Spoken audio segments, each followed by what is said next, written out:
Like I remember I was going to protests all over the country, and you're talking like if you went to a protest to speak and there were 600 people there, that was pretty good, guys. That was not bad. And I remember being at one in London, which was probably about 600, maybe 700 people. And within a month, it was 40,000. And it literally swelled like that. Like people just snapped and went, no, I'm done. And I hope that that's what happens here when all this stuff gets thrown, that people go, do you know what? No, I'm not doing it. Rather than just keep their head down for a quiet life. Because that's why most people do it. I'm all right, Jack. It's not affecting me. Well, it will eventually. So it'd be great if everyone spoke up now, and then we could try to stop it getting to that point where everyone's screwed. I mean, you've been building Iconic from the ground up for a little while now, which is obviously doing a huge part in waking people up. What is the most fulfilling part of creating an independent platform outside of the mainstream? And at what moment would you say you step back to say, yeah, we're doing something really important here? Good question, mate. I mean, Iconic being set up was an interesting one anyway, because basically what had happened in 2019, my dad and a lot of us involved with the channel were talking about doing something, and then everyone was simultaneously getting banned from everything, and YouTube, from Facebook, from Twitter and everything. Vimeo, they were deleting all the videos and stuff, and it was like, oh, mate. And then Parler came along. Do you remember Parler?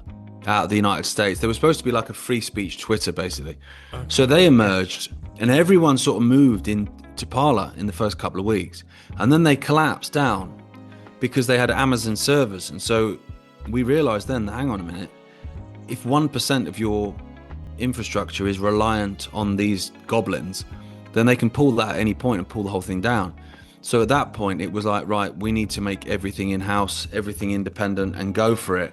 And we did that in November 2019. And timing-wise, it literally couldn't have been any better, because as obviously all the COVID nonsense happened, everyone was getting kicked off Spotify and Facebook and Twitter and YouTube, just blanket deleted everyone. And everyone was sort of scrambling around. We had the ability to keep our heads out there and keep putting information out there. So we were lucky in that sense.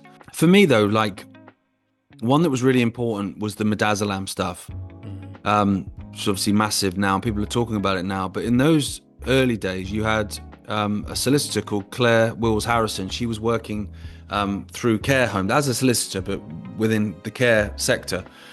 And she came on and was talking about the use of these end-of-life drugs, and that there's something to this. And then I know Jackie Devoy started going with it. And at that point, she was still in the mainstream, Jackie. She was writing articles for the Daily Mail and Telegraph and others. So she basically formulated this story, because in her journalist mind, this is freaking huge. We're talking about the first wave basically being the mass murder by the state. You'd think that would be front page news. So she went to 29 different publications that she'd worked for previously. So 29 editors that she knew. Only 2 of them replied. 27 just blanket ignored. 2 replied. One saying they wouldn't cover it because it wasn't in the national interest, which, what? And one saying, which I think was the Daily Mail, might be wrong, forgive me if I am, but I think it was the Daily Mail from memory, basically saying, yeah, okay, this is big, but we need someone else to break the story. And I remember when she told me, I was like, but that's not how it works. It used to always be fighting for the scoop, wasn't it? Like someone would, normally you'd think they'd say, yes, we'll cover it, but only if we get the exclusive.